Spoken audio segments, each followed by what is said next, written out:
hustle and bustle of life? Then tune in to Radio Pulpit GLL, a brand new online station bringing you Christian content in English and vernacular languages like Zulu, Setswana, and more. Visit radiopulpit.co.za or download the Radio Pulpit app and click on Radio Pulpit GLL to live stream wherever you are.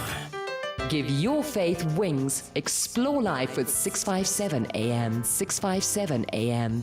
MOG Music, Awesome God is the song we gave you. 17 minutes it is just after 1. You're listening to Radio Pulpit, your daily companion. You're on 657 AM. Heart to Heart is the name of the show. With me, Sibongile Mofokeng, and not alone in the studio. Zane is back. Yay! And Zane is with the Solidariteid, Helpend hand. And I have Danie in the studio, Child Protection Hotline. Do I sound like maybe we are like maybe in an what do we call them? Going once, going twice. A betting auction. Yeah. Yeah, bidding. Are you well, guys? We are well. Just happy it's Friday. Aww. Very well, thank you. How are you? I'm good. God is so faithful. There's a lot that's happening, but I just see God's faithfulness in all of that. Wonderful. So on Tuesday, was it Monday? You were here, guys. Yes. But we were supposed to talk about children and even include trafficking. We were talking about the new trends that are there, which, bullying was part of this, and on social media platforms using the WhatsApp and all of that. We never could even touch trafficking. Now we're talking children and trafficking. One would ask, how big is that? So in South Africa, we currently talk about one child being taken every 5 hours. Hi, done. So that's the standard that they accept. I would actually say it's a little more, but that's the one that's been accepted as what's happening in South Africa. So you have just under 5 kids per day. And yeah, it's a big thing, but now there's so many elements within trafficking. In the news, we all followed the same case where the little girl was sold by the mom for her eyes and her skin. There was another 2 or 3 cases that came forward this week where kids have been sold. Yeah. So they're selling kids for various things. It could be for sex. Sometimes it is because somebody is lazy and they want to traffic somebody to look after their kids.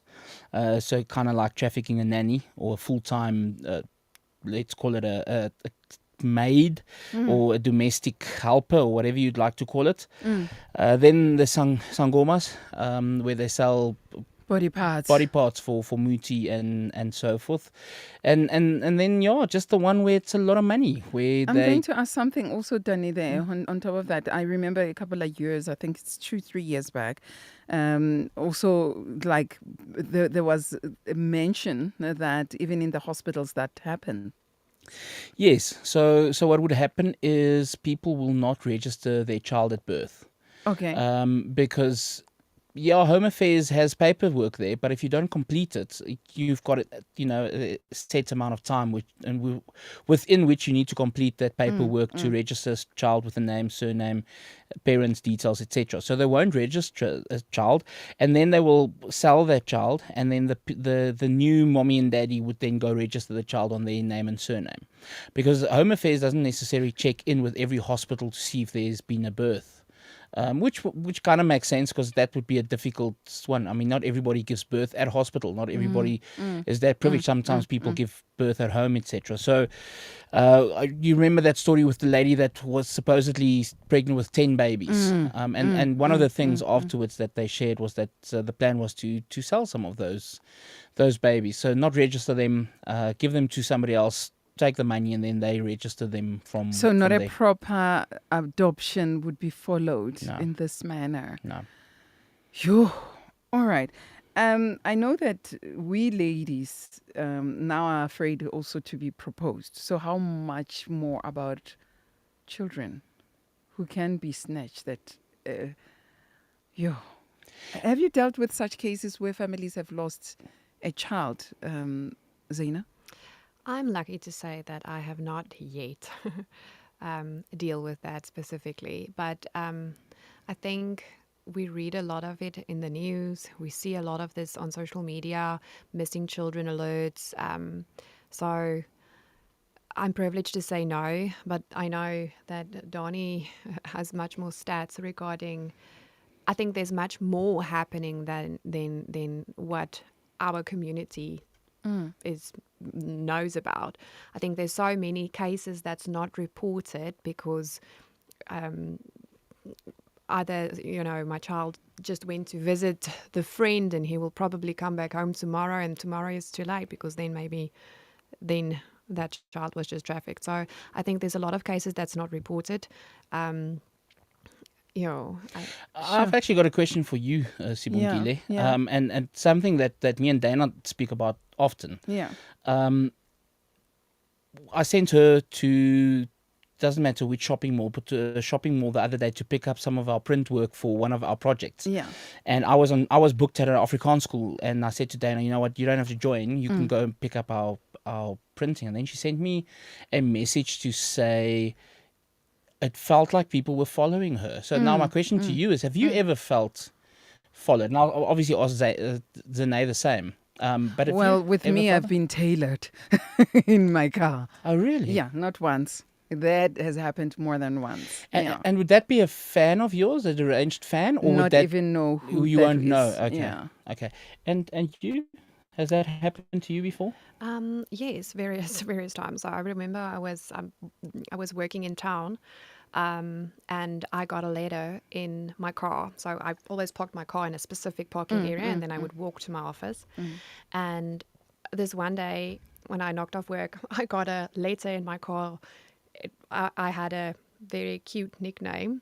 And they said I'm such a pretty person, and I must tell them a bit about myself and write back, and then put my feedback in the car. And I just left it, and it happened like every day for a week. And then I kind of got scared. Yeah, that is disturbing. Yeah, so that was the one time that I personally was a bit stalked. And then there were two other occasions. Actually, both of them was in Cape Town. I remember my husband had to go there for work, and I took my child and we went to the shopping center, and I entered one shop, and I noticed a guy in a blue uniform, but I didn't make anything of it. And we went to the next shop, and we went to the next shop because we have to use our time while my husband is working now. And then at the third shop, I noticed this guy again. I'm like, what? Yeah. Didn't make anything of it again. And by the fifth shop, I was standing in the queue to buy clothes for my child. And I noticed my child was speaking to someone behind me, like making giggly sounds. And as I turned around, it was the same guy that I saw in the two all other the shops. other stores. And what was scary is he didn't have anything in his hand to purchase at the till. And as soon as I made eye contact with him, he dropped out of the queue and he walked out. So I call me suspicious. No. And then there was another No. incident on the beach the one day.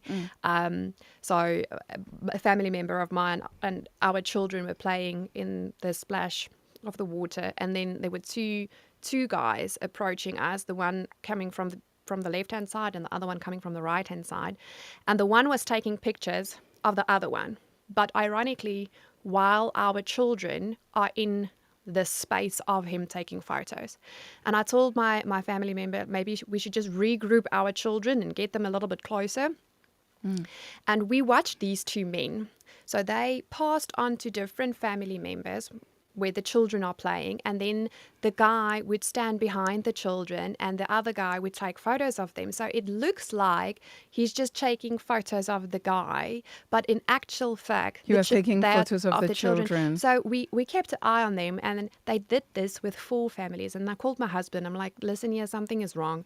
So he phoned the police, and then as soon as the police vehicle stopped, They disappeared. they ran, jumped into the car, and they chased away. Sure. I get goosebumps while talking about this. Sure. So I'm glad she mentions that. So that's exactly how they do it. We had a case not too far from here in Shoshanguve where a gentleman went to one of the places where you eat breakfast daily, and he sat there for 2 weeks, for 3 weeks straight, and everybody thought nothing of it, because he came there, he ordered his breakfast and he sat. But then what they didn't realize, or only realized later, is he was taking photos of all the people entering with kids. And he was taking photos of those kids. So what would happen, and I'm going to explain it so that everybody listening can understand. Okay. So I'm going to use Zane as an example. Okay. So I take a photo of Zane, whether it's like the photo one, yes, that's one of the ways that they do it. So you were correct in being suspicious. And then I add this photo to our database, and I say, this is somebody that is available. And by now, I would also kind of, see what you're about. You've got kids, don't have kids, whatever the case might be. And that photo is then the one that's advertised, where somebody would be able to say, okay, but we want somebody with green eyes, and, brownish, blondish hair, length, this built, and so forth. So that's a way that they do that. And then, because once that picture's there, then they know this person is on the beach on their own, isolated, or child is with mommy alone, and mommy is looking at clothing and looking at stuff. So the child is, every few seconds, the child is left alone for just a few seconds. Yeah. And that's the way they do it. Same with children. We want a blonde boy or blonde girl, or a dark-headed, short hair, long hair, brown eyes. And that's kind of scary. So what happened with Dana, when Dana phoned me, is also same guy was entering every single shop she was going into. And when she was on her last shop, so she was searching for, she picked up our print work, and then she had to find one of those cardboard thingies that you write on. And I wasn't sure where you'd find one of those, because many years ago, the shops we bought it at, they don't exist anymore. So when she got to the one closest to the exit, the guy stood outside making a phone call. And then she phoned me, and I had to go all the way. And, because of my tiny body, that guy felt uncomfortable And left. And left. But which was very strange. He also bought nothing. There was nothing in his hands and nothing like that. So that's unfortunately one of the ways they do it. But what we would like to share with you is Zanae's now hasn't shared that yet. We actually stole her child last week. Yes. Okay, tell me about that. We did a study with my children to make parents and people aware. So what I Was said... the child aware that you were going to steal? No. So was the child talking to a stranger on social media? No, I'm going to explain. Okay, let's hear how you so, did it. So I met Zane in January, on the 21st of January. I remember because my mom's birthday. We were at a school where both of us has assisted with previous, various things. So we had a chat, and one of the topics I actually said to her is Zane said to me, we need to go and showcase people how easy that is, because we spoke about trafficking. And I said, well, I've done it before, not steal a child, set up a scenario where we steal a child. And we must do it again. She said, okay, we can do it, but we'll use her kids. And I said to her, okay, but you obviously can't tell your kids we're going to steal them, but you can actually coach your child. You can tell your child a few things. I wasn't part of that conversation, but what we did before Zane is we literally had parents say, my child, they're going to try and steal you. They're going to bring sweets. They're going to bring a dog, etc. And then we were still able to steal them, with parents looking like, what? So what we did with Zane and her son is we only arranged that we meet at a restaurant. And her friend has a dog. So I took Dana with me. So what normally happens is I won't operate on my own. So you need to make this decision on who would be the softer person to where I can send the child to. So it will rarely be a man, but in this instance, it actually worked to our advantage, and I'll explain it. So we got there, Zane's friend gave the dog to Dana. So when we entered, Zane and her boy and her friend were sitting at a table. So we entered, me and Dana with the dog. We then, I made quite a big story about letting everybody notice that we've got a dog. The people sitting this side, the people sitting over there. Everyone knew he was there with Everybody the dog. knew I was there with the dog. I really made a big mouth. I wore an orange shirt on purpose, so I stood out. I even greeted them at the table. So the boy saw me greeting everyone. So to the boy, I was a normal guy that probably With a speaks too dog. much with a dog. Yeah. So Dana then went as far as possible, and she just sat with the dog. So she was playing with the dog and so forth. Then Zane went to play on the jungle gym, which I think is naughty. You're too old for the jungle gym. But she went on to the jungle gym, and then the boy was on the jungle gym With mom. with mom. I then went back, and before I said anything to the boy, I said, "Hi, mom." That's it. So the boy immediately, because now this is a problem. Mom cannot be rude to me. I've done nothing wrong. And remember, I've given her off this vibe as being friendly. And then I asked the boy, "What's your name?" He shared his name immediately. I said, "Okay, do you see I've got a puppy?" He's like, "Yeah." I said, "You want to come feed the puppy?" He's like, "No." I'm like, "Good." Now my mind's already going, okay, so there's always a plan B, C, and D. Okay. The dog cannot be your only plan. Then Zane sat there a little while further. I then left them, went to play with the dog myself. But now I've got the boy's attention. And then mommy said to him, she's going to the bathroom. So that was the only pre-planned thing in the entire skit. Mom was at some stage going to leave us with a 30-second gap. Okay. Mom going to the toilet. But the reason we use the toilet is obviously that's one of the things that happen. When you go out, you sometimes go to the toilet. A lot of moms and dads sit far away from the play area. So I tried my best to get the boy to go to Dana.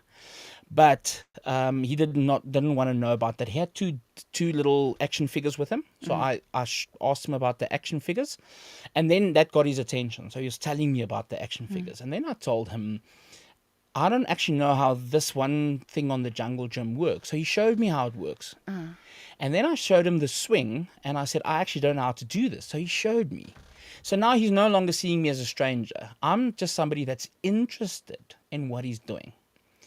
Then he went back up. Then I tried the dog again, because, Dana was there with the dog. And then he came close to the dog and looked at the dog. I gave him a treat to give to the dog. He threw it at the dog, and then he left. And he literally said, my mom said I shouldn't be playing with dogs. Great. Then he's back on the jungle gym. Then I asked him how does the slide work? Because now, once he's down the slide, he's on the ground level with me. And he again said, my mom, do you not want to touch the dog? No, mommy said no. And then I was like, okay, mommy's his soft spot. Where's mommy? And then he slides down. He says, this is how the slide works, Wim.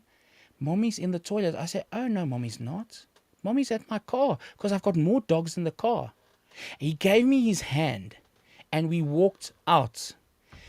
Now I'm looking at Dana. I was like, Dana, you need to run now, girl, because we've now done this without, And then the one couple literally said to each other, I think he's taking their child. But now the thing is, because I'm a big guy, that guy was not interested in doing anything. He was not going to be a superhero. Haibo. Yes.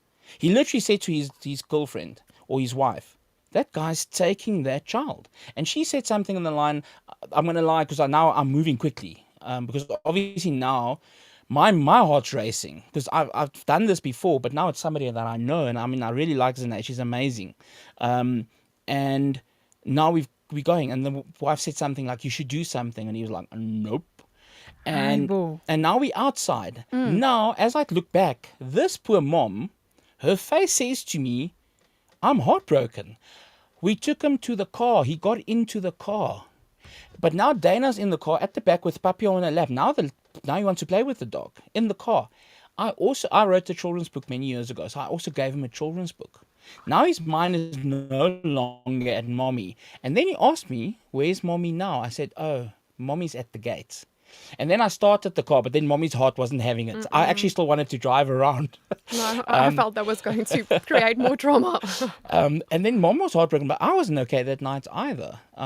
So that's because it's not normal. So did you go back and make everybody in that space aware of what was happening? We all walked back. Yeah, we all went back and we had a conversation. Okay, my height. All right. Yeah, and we also just to shed some light that everybody don't think we traumatized my child too much. I think there was a little bit of trauma, and I think he realized that the danger that could have happened. But we did tell him, luckily this was mommy's friend, and he was just trying to help you to get to me, but it could have just been someone else. So in the future, rather wait where you are.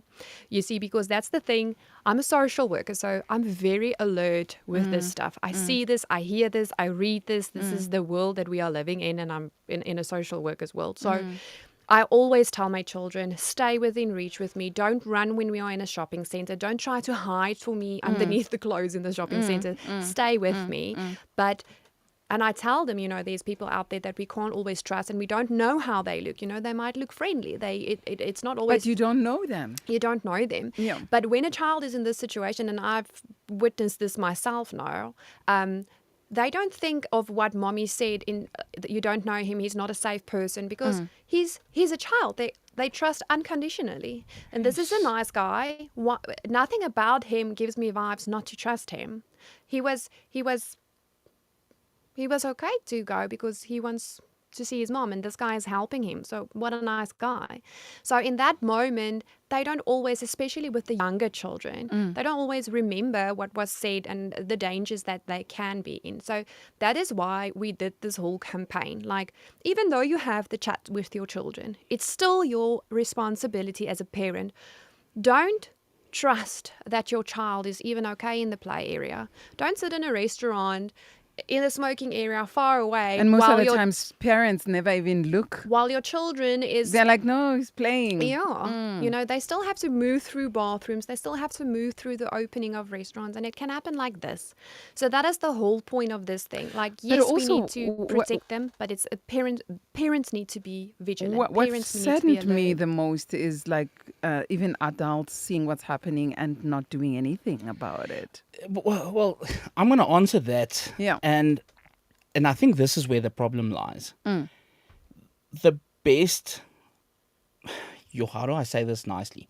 The best person to enact GBV is a narcissist. Because everybody else is going to tell you how nice he is, so nobody's going to listen to the victim. Because they're all going to say, but it's not possible. And then the victim starts doubting whether it is possible. So what I did, and there was a reason, because of that over-the-top, hey, that guy we actually don't like, that guy that's now speaking to strangers, saying hi to strangers, saying, we're allowing that because we don't really see that, and it kind of just was okay. But now, as a parent, I'm divorced. My first marriage didn't go well. I didn't marry somebody I thought I would ever even be a friend with if I look back now, because you don't know. And that's the problem. It's one side, yes, people don't, but none of our daughters want to marry rapists and serial killers and so forth. It's that picture that's shown in the beginning that you hold on to that was a complete lie, because you build a fantasy from the lie. I speak, obviously through our counseling, we speak to a lot of people. And many moons ago through the church, I did counseling. And one of the things I always sat and I looked at people and I wanted to ask, why? And then you forget that the picture that's now truthful and real, it's the only picture I see. So it's easy for me to distinguish between good and bad. But the picture the other person sees, the victim sees, isn't just that picture. So the picture that was painted in this instance wasn't just a picture of somebody stealing a child. That was a small little part of what happened. I was friendly. I was talkative. I had a puppy and a alleged wife, in the sense of there was a woman with me with a dog. Dana. 100%. So it looked like a normal guy who's in a happily married or happy relationship with a little dog. There's no. But it doesn't hurt to ask, where are you taking the child? I agree. But I don't know if you remember many years ago. And well, I'm used to saying that when Dana's here because she's much younger. But a few years ago, there was this advertisement and the people were playing music very loud. And the neighbor would go knock on the door and say, down the music. And the next night, they found fighting and shouting and breaking things. Shh, it's a private business. And that's not changed ever. It's if there was anything else, people probably would have said something, but it's kind of like we see it, but we don't want to. They did a skit in America where they literally, a guy runs, he picks up a child and runs away with the child. And how people would look, then turn around and go on with life. Haibo. They don't want to get involved. And I can write books about that. On my way here, a police officer phoned me and said, listen, there's a situation. And I was like, sorry, it's 12:30 on a Friday. Who you need is this, and this person. And I can tell you now, they're not working anymore. It's kind of Sure. done. You guys, let's take a break. This is like really heavy, hey? Like really, is your son okay? He's okay. Mommy wasn't okay. I wasn't okay at all. I cried Is for mommy the whole okay? night. Is mommy okay now? Mommy has recovered. Let's take a break and then let's talk about when we come back, what is it that we need to share with our children? Because no matter how parents share, I know it's your responsibility as a parent, but it's also our responsibility as the community. I was so proud of this man when a child was passing his gate, and one car stood like parked there and said, "Come into our car."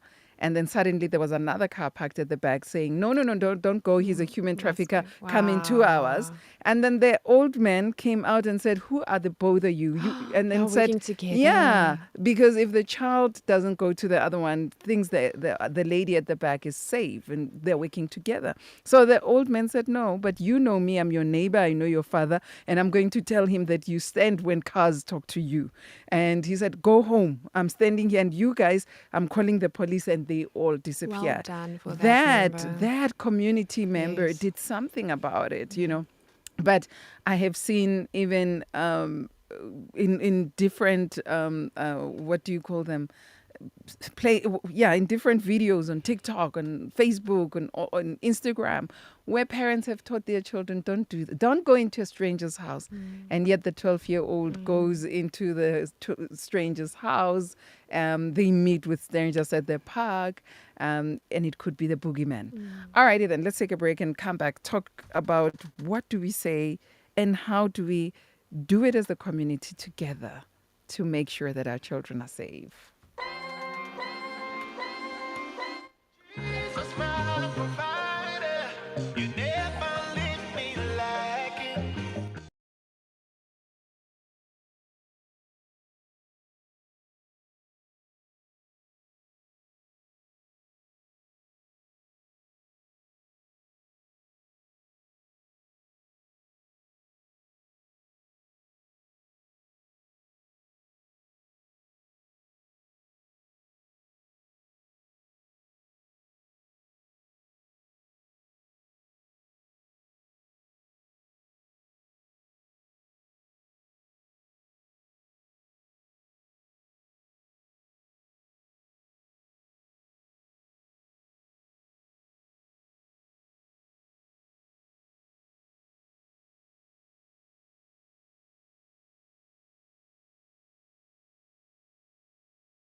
This is Heart to Heart with Sibongile Mofokeng on Radio Pulpit. Heart to Heart. In today's rush world, there is limited time for yourself. Your cell phone, however, is with you all the time. So why not use it? Visit our Radio Pulpit website with your cell phone and restore your soul. There you can find out more about Radio Pulpit, download the Bible to your cell phone, read Word for Today, and you can listen to us online. Just visit www.radiopulpit.co.za, especially developed for your cell phone. Radio Pulpit, your daily companion. Many people across South Africa are being blessed and encouraged by the Radio Pulpit devotional magazine, The Word for Today. This publication places the gospel of Jesus Christ in the hands of more than 100,000 people every day, inspiring every person, from the professional businessman to the needy person who lives on the streets. Each edition contains daily scripture-based devotionals and inspiring articles to help you grow spiritually. The booklet is given with the compliments of Radio Pulpit, but your donation, large or small, will help us to print the next edition and continue being the hope of the gospel to a world in desperate need. The Word for Today. Get yours today on 012-334-1200 or subscribe online at www.radiopulpit.co.za. Radio Pulpit, your daily companion. Radio Pulpit, your daily companion. That's where you at on Heart to Heart with me, Sibongile Mofokeng. So, Tulani, we saw your music list, so I'll be playing your song requests one by one. Right now, King D Music Provider, hoping that you have enjoyed that one. And I'm not alone, I'm with Zane and I'm with Danie, and we're talking about children and trafficking. I'm like, how do we make sure that our children are safe? What do we say to them?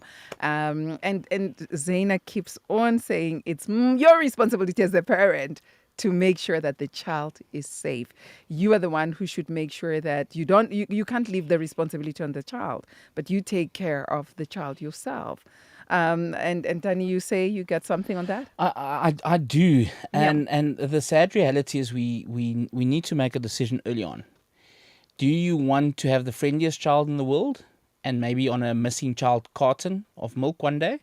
Or are you going to make them a little harder and saying don't trust? Well, let's start at anyone, and I'm gonna counter what Zane said, just because this is my job, obviously, and I hate doing that. So she's right. So what I always teach the parents when I do parent talks specifically on this topic is always hold on to mom's handbag. Yeah. Or put your finger, like mom, like Zane's now wearing a jean, put your finger in the jean. So you always, not only touching, you can feel the weight being pulled. So if that happens and you're looking at whatever in the shelf, you're going to feel if somebody, takes your child. But the problem is, and it's not what she says is 100% true and correct. We as parents need to take that responsibility. The problem becomes when our children are no longer under our eye. I'm going to use an example. Now your child goes to grade R. Okay. Now this gentleman comes to the school every day and he cuts trees or whatever, paints walls, doesn't matter. And it could be one of the teacher's husband. It could be anyone else. They're going to build over time a relationship with that child, even if it's just hi. If that guy then one day says, and now think of all our kids, quickly come help me. I've got 2 more paintbrushes in the cart. Quickly come fetch them for me. Guess where they're going? To fetch them. Because that's not a bad child. That's a child that has manners, that wants to help. And that's one of the problems. So there the parents done nothing wrong. Absolutely nothing wrong. And we need to educate schools. We need to educate restaurants. If you've got somebody... Now I'm going to be nasty. So a lot of restaurants, the person that earns the least amount of money is the childminder. The one that's looking after those precious kids that has a street value of a few million rand. Yeah. She gets paid the least. She's the least trained, least educated. Not by her fault. That's where you start. But it can't be. They need to be educated. People at school, teacher, even if it is the principal that quickly wants to drive to somewhere to pick up cool drinks. Yeah. A child cannot just drive with him. Even if it is the first team rugby captain, the answer is no. But that should be a standard rule for everyone, because as parents, we can do so much, but there comes a point where at some stage your child is not going to be with you at a netball game, a rugby game, and you on your way to watch the game, but you're not going to be there for that hour that they train before the time. And now your child has some whim that says, do you want some cool drink? Here's $50. Get you one, get me one too. There's nothing you as a parent can do in that moment except teach your child, sorry, whim, I don't know you. And now that whim is going to come. Oh, your child's got no manners. Then you lose that battle and you say sorry. Yeah, sure. I remember when I was growing up, my mom always told me that we have a safe word. So whenever someone would say, okay, you can come with me, I'll drop you at the house, I must ask, did my mom give you the safe word? And if that person does not have our safe word, I say, no, thank you, it's okay. Then it means my mom didn't arrange anything. What about causing a scene? Can you even teach your child to cause a scene? Because these people don't want to cause a scene. They want to do it quietly. So if a child says, I don't know you, and screams, mommy, or whatever, would that help? I'm gonna show you why that is a option. That's not an option that I like. So yesterday I was at a school and I did the conversation about trafficking with the kids. And I taught the kids the best way to do this is keep quiet and move away from that stranger as soon as possible. I'm going to show it to you so that you can explain to your listeners. So if Zane is now the child in this instance, we this far apart.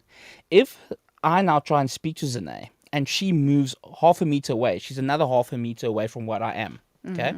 If she, however, now sits and she makes a noise, please don't shout, but she makes a noise, she's still in touching distance. Okay. So in that moment where she had an opportunity to move away. Okay. Because if she makes a noise, obviously the boy said to me, I'm going to kick him on the shin. So he kicked me on my shin and then I picked him up and I said, now who are you going to kick now? And he's like, am I going to get stolen now? I said, yep. Yeah. So fighting back is not worth it. Like I said, now if even Zane's going to make a noise, but I'm going to touch her shoulder, I'm going to pull her in, and then I'm going to say, oh, she's just naughty again. And people are not going to think about that. Because we've all had kids that throw tantrums in a shop. Doesn't matter how amazing parent you are. So when the person approaches, the child should move away immediately. So stand like far away, even when you're talking. Can they talk and walk at the same time? Is that safe? I would just recommend them getting away. So again, she's going to make contact with you now because you now are going to see this is happening and she's going to move towards you. We don't know if you're a safe adult, but now we teach the kids, obviously, look for a person that works there. And I mean, now I know some people now wear fake uniforms and stuff, but you can't cater for all scenarios. So look for the security guard, look for the person that works there and move towards them. And yes, when you're half a meter away, you can say, help me, I don't know this guy. Because I've seen too many case files where somebody would have said, the child did say, I don't know this person. The dad would say, I'm divorced from mom. Mom is, struggling with their heads. And people don't want to get involved in domestic disputes. Should we get involved? Yes. Okay. Yes, because child protection is everyone's business. Rather get involved, make a fool of yourself, than sitting back and thinking that night, is that child safe? Should I have done something? I could have done something. Yeah, so that guy at the restaurant should have stopped me and said, you know what? Even if it is your child, let's just wait for a second or two. And I mean, then I could take up. Let's wait for the mum to come. You idiot! Here's a photo of me and the child. Okay. Or we're waiting for mom, and me and mom it's divorced. It's an unhappy divorce, and then we can sort it out. But don't do nothing. Don't tell the people next to you. Zane, I think they're stealing a child. Oh no! Don't. I also I think some. What do we call them? Early learning centers and stuff, and schools need to be trained as well with this, because I have heard of children being fetched by people that parents never even signed. Like the parents never said, Zane's coming, so please hand over the child. So the way they do that as well is, so what you'll do is you'll pitch up at a school and you'll make, again, go over the top. You know what? Dana's dad's been in an accident. I'm yet to pick up. Sorry, man. I don't have all the stuff. My mind is still there. I don't even have my phone with me. And in that panic, I want the lady behind the counter to panic. And in panic, we don't make normal decisions. We don't think like we normally think. So that is one of the things that they do. And then remember, let's say that happens at 9 o'clock in the morning. Mom is not going to know until 2 o'clock this afternoon. And that's a very long time within a child being taken. Yeah, Sure. but I think schools do need to have strict protocols, and I'm happy to say that I had to pick up one of our family members' children the one day, and I'm not on the list. I'm not on the list of, in case of emergency, contact details for that specific child. It's mom and grandmom, not me. And then I had to pick up.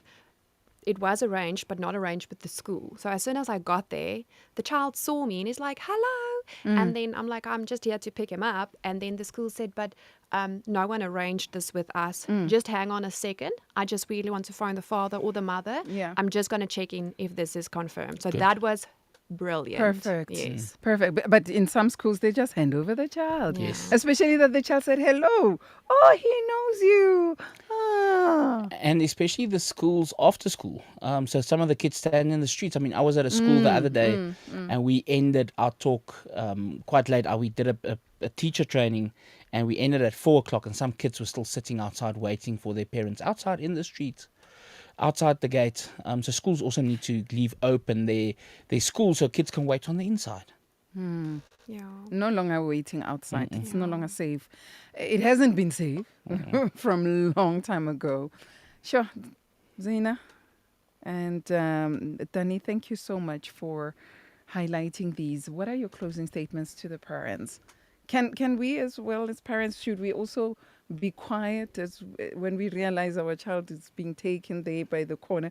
Do we scream and say, hey? What do we do as parents? I will make a scene. Yeah. I will make a scene. You as a parent make a lot of noise. Scream, shout. Like I said, the only reason I don't want your child to shout is they would be safer half a meter further away. That's it. It's not about that. That does create a scene. I just want them further away. And then once they're further away, then they can shout and scream. But parents, no, you make a noise. And you make sure that your child gets back. Wow. Thank you so much. Your closing statement? If something like this has happened to you and you have not spoken to anyone about it, it might be a good idea to make contact with our counseling hotline. Speak about it. And our counseling number, as always, our counseling line with I Am Youth and Radio Pulpit is 076 037 6345. And Zena? We at Solidariteid Helpend believe in educating yourself, educating community. So educate yourself, educate your friends, spread awareness, because it's everyone's business. And the office line that we can call for assistance as well? They can phone Solidariteid Helpende Hand 012 111 8360. Alrighty then. Thank you so much, guys, for coming through. We still need to talk some more about this. I don't think it's enough. We need to make lots and lots of noises about this, especially that we realizing that it's not only the children that are getting stolen now, even adults are getting stolen. And so we all need to be educated on these and what to do. Thank you. May God awesomely bless you. Thank you. So, family, the numbers for the Child Protection Hotline, WhatsApp number 076 037 6345. And for the Solidariteid, Hande and Helpende and Hande, it's 012 111 8360. 012 111 8360. Let's all be safe out there together with our children. 657 Radio Pulpit News.